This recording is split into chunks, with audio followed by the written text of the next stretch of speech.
গোলাপগঞ্জের দর্জি দোকান থেকে সংগ্রামে জয় আহমেদ। অতঃপর নিভে যায় একটি সুন্দর জীবন।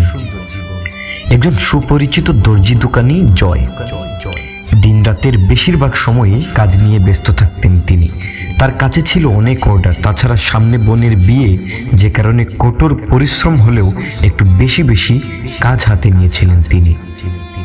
বৈষম্য বিরোধী ছাত্র আন্দোলনে যখন সরকার পতনের এক দফা আন্দোলনের রূপ নেয়, সে সময় ঢাকা দক্ষিণ এলাকায় প্রতিদিনই হতো মিছিল মিটিং।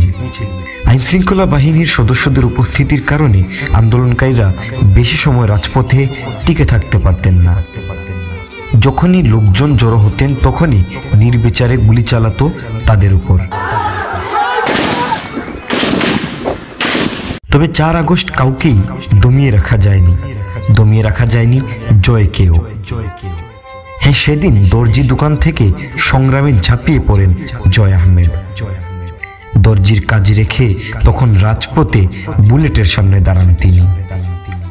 দুপুরের তপ্ত রোদ যখন মাথার উপরে, ঠিক তখনই গোলাপগঞ্জ উপজেলা স্বাস্থ্য কমপ্লেক্সের কাছে আন্দোলনকারীদের সঙ্গে মিছিলে নিজেকে জড়িয়ে নেন তিনি।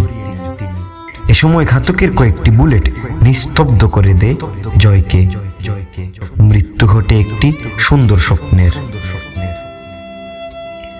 বৈষম্য বিরোধী আন্দোলনে আত্মত্যাগ 12 পড়ুন আজ শনিবার দৈনিক শ্যামল সিলেট পত্রিকায়।